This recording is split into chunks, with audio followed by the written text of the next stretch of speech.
কিন্তু আমরা কি দেখেছি, কি দেখতেছি যে একদল শুধু ক্ষমতা যাওয়ার জন্য পাগল হয়ে গেছে। নির্বাচন নির্বাচন, যে সংস্কার ব্যতীত নির্বাচন হয় সেই নির্বাচন হবে না, সেই নির্বাচন প্রহসন হবে, প্রশ্নবিদ্ধ নির্বাচন হবে। এর জন্য আমরা চাই আগে সংস্কার, তারপরে নির্বাচন। সংস্কারের বাইরে কোনো নির্বাচন চাই না। তাহলে আওয়ামী লীগের সময় যেরকম নির্বাচন ছিল না, প্রহসন ছিল, ঠিক সংস্কার ব্যতীত যদি নির্বাচন হয় সেই নির্বাচন হবে প্রহসনের নির্বাচন, প্রশ্নবিদ্ধ নির্বাচন, ডাকাতির নির্বাচন, চুরির নির্বাচন, দখলদারি নির্বাচন। আমরা চাই কল্যাণমুখী এক কান্ট্রি, কল্যাণময় এক দেশ, যেখানে প্রত্যেক জায়গায় কল্যাণ থাকবে। ব্যবসায় কল্যাণ, রাস্তায় কল্যাণ, ঘরে কল্যাণ, শিক্ষা প্রতিষ্ঠানে কল্যাণ, যেখানে থাকবে গোটা মানুষের অধিকার, চাই সে মুসলিম হোক, হিন্দু হোক, বৌদ্ধ হোক, খ্রিস্টান হোক, বাংলাদেশের প্রত্যেক নাগরিকের অধিকার সমান থাকবে। আমরা সেই রাষ্ট্র চাই, সেই দেশ চাই। এর জন্য যুব আন্দোলনকে প্রস্তুত গ্রহণ করতে হবে, প্রস্তুত হতে হবে। যেই ডাকাতরা দেশকে ডাকাতি করার জন্য চক্রান্ত করবে, তাদের মোকাবেলায় যুব আন্দোলনকে অগ্রসর হতে হবে। ইসলামী যুব আন্দোলন চাঁদপুর জেলা শাখা কর্তৃক আয়োজিত আজকে কর্মী সম্মেলনের সম্মানিত সভাপতি, নেতৃবৃন্দ, সকল স্তরের যুবক ভাইয়েরা আমার,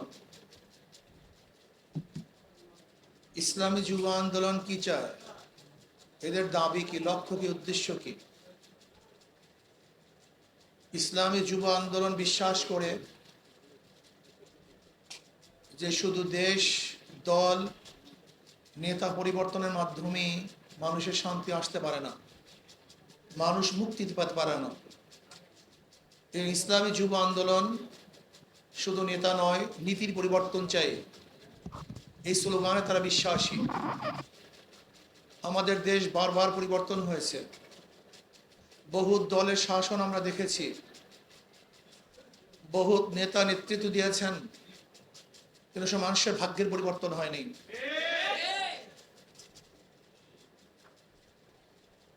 জুলাই আগস্টে বিপ্লব হয়েছে, সেই বিপ্লবে শরীক ছিলাম, সামনের কাতারেই ছিলাম, জীবনের মায়া ত্যাগ করে রাস্তায় ছিলাম। হয়তো অনেকেই গোপনে ছিল, কিন্তু আমরা ওপেনে ছিলাম। অনেকের বক্তব্য ছিল যে এই সংগঠনের সাথে আমরা, এই আন্দোলনের সাথে আমরা জড়িত নই। তাদের স্পষ্ট বক্তব্য ছিল আমরা এদের সাথে নাই, আর আমাদের স্পষ্ট অংশগ্রহণ ছিল এদেশের সর্বস্তরের মানুষের আন্দোলনের ভিত্তিতে, কিছু মানুষের জীবনের ভিত্তিতে, ত্যাগের ভিত্তিতে আমরা জালেমের বিরুদ্ধে আন্দোলন করে সাকসেস হয়েছিলাম। ভেবেছিলাম বাংলাদেশে আর জুলুম থাকবে না, অত্যাচার থাকবে না, অবিচার থাকবে না, বৈষম্য থাকবে না, মানুষ নিরাপদে বসবাস করতে পারবে, যেখানে চাঁদাবাজি থাকবে না, গুন্ডামি থাকবে না, মাস্তানি থাকবে না, যেখানে চাকরি পদোন্নতির জন্য লবিং এর দরকার হবে না, গ্রুপিং এর দরকার হবে না, যেখানে ছাত্ররা ভর্তি হবে যোগ্যতার ভিত্তিতে, যেখানে ব্যবসায় হয়রানি শিকার হবে না, যেই দেশে একজন মা বোন ইফতিজিংয়ের শিকার হবে না, যে দেশে আমার মা বোনদের ন্যায্য অধিকার প্রতিষ্ঠিত হবে, যেই দেশ গরিবদের সমস্ত দরিদ্র মোচন করে স্বাভাবিক জীবন যাপনের ব্যবস্থা করবে, যেই দেশে রাস্তাঘাটগুলি নিরাপদ থাকবে, যে দেশের সমস্ত মানুষগুলি একত্রিত হয়ে এ দেশকে গড়ার চিন্তা করবে, ভাবনা করবে, অপসংস্কৃতি থাকবে না, থাকবে না ধর্ষণ, থাকবে না ডাকাতি, যেখানে থাকবে না চুরি, যেখানে থাকবে না জুলুম, অত্যাচার, অবিচার, যেখানে বিচারকরা আইন অনুযায়ী বিচার করবে, কারো ইশারায় বিচার করবে না, যেখানে অবিচাররা অবিচার হবে না বরং খাদেম হবে, যেখানে রাষ্ট্রশক্তি, রাষ্ট্রের প্রধান এদেশের খেদমতের জন্য নিয়োজিত হবে। কিন্তু আমরা কি দেখেছি, জুলাই বিপ্লবের পরে মানুষের সেই আশা, সেই আকাঙ্ক্ষা, যেই কারণে মানুষ জীবন দিয়েছিল, রক্ত দিয়েছিল, অংশগ্রহণ করেছে, তা ভেস্তে গেছে। আবারও জুলুম, আবার অত্যাচার, আবারও অবিচার, আবারও চাঁদাবাজি, আবারও দখলদারি। সংস্কারের জন্য চেষ্টা করেছি, করতেছি, বলতেছি যে সংস্কার করতে হবে। সংস্কার ব্যতীত যদি শুধু নির্বাচন দেওয়া হয়, সেই নির্বাচন প্রশ্নবিদ্ধ হবে, নিরপেক্ষ নির্বাচন হবে না, মানুষের আশা এবং আকাঙ্ক্ষার প্রতিফলন হবে না। কিন্তু আমরা চাই যে এদের শান্তিময় হোক, প্রত্যেকটা মানুষ দরিদ্র সীমার উপরে চলে যাক। আমরা কাউর পায়ের নিচে মাথা রাখবো না, বরং আমরা মাথা উঁচু করে দাঁড়াবো। বর্ডারের মধ্যে নির্বিচারের হত্যা হবে না। আমাদের কর্তৃত্ব, নেতৃত্ব অন্য কোনো দেশের কাছে থাকবে না, বরং আমাদের দেশের কর্তৃত্ব, নেতৃত্ব আমাদের দেশের মানুষই প্রদান করবে। কোনো বিদেশি ইঙ্গিতে আমাদের নেতৃত্ব পরিবর্তন হবে না, আদর্শ পরিবর্তন হবে না। কিন্তু আমরা কি দেখেছি, কি দেখতেছি, যে এক দল শুধু ক্ষমতা যাওয়ার জন্য পাগল হয়ে গেছে। নির্বাচন, নির্বাচন, যে সংস্কার ব্যতীত নির্বাচন হয়, সেই নির্বাচন হবে না, সেই নির্বাচন প্রহসন হবে, প্রশ্নবিদ্ধ নির্বাচন হবে। এর জন্য আমরা চাই আগে সংস্কার, তারপরে নির্বাচন। সংস্কারের বাইরে কোনো নির্বাচন চাই না। তাহলে আওয়ামী লীগের সময় যেরকম নির্বাচন ছিল না, প্রহসন ছিল, ঠিক সংস্কার ব্যতীত যদি নির্বাচন হয়, সেই নির্বাচন হবে প্রহসনের নির্বাচন, প্রশ্নবিদ্ধ নির্বাচন, ডাকাতির নির্বাচন, চুরির নির্বাচন, দখলদারি নির্বাচন।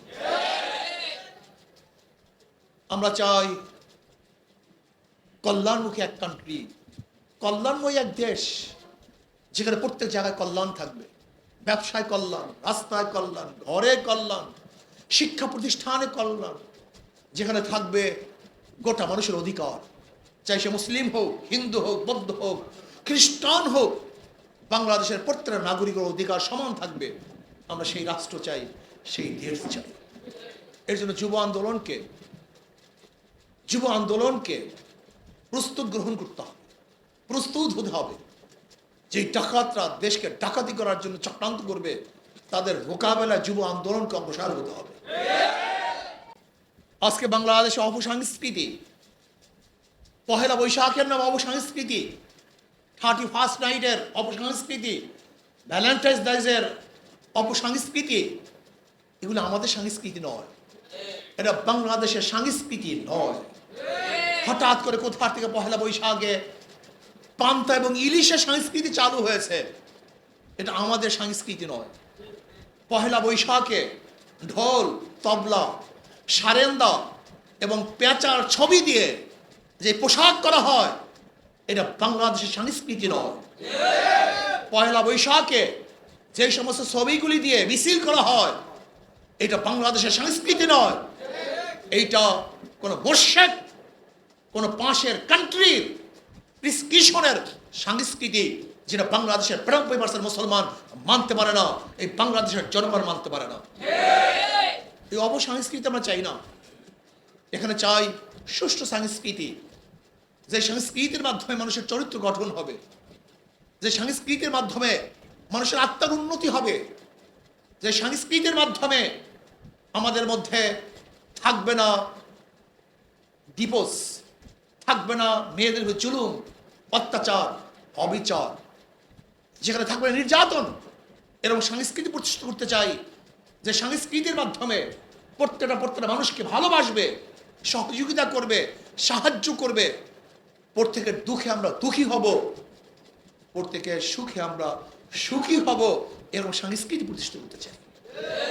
এমন সংস্কৃতি প্রতিষ্ঠা করতে চাই যেখানে গাঁজা থাকবে না, মদ থাকবে না, যেখানে থাকবে না জুয়া, যেখানে ঐশীর মতো মেয়ে বাবা এবং মাকে হত্যা করবে না, বরং এমন সুসন্তান জন্ম দিতে চাই যে সুসন্তানরা বাবা মাকে খ্যাতবোধ করবে, সমাজকে খ্যাতবোধ করবে।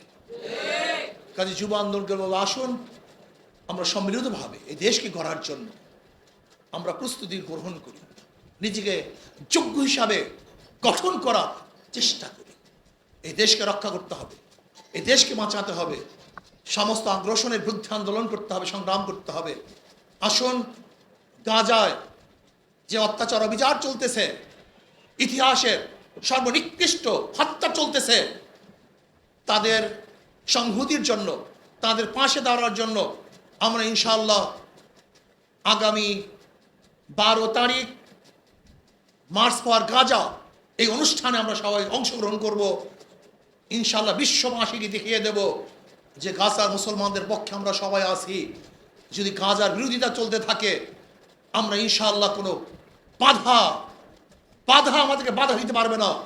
সমস্ত বাধাকে উপেক্ষা করে গাজা পাশির পক্ষে থাকবে ইনশাআল্লাহ।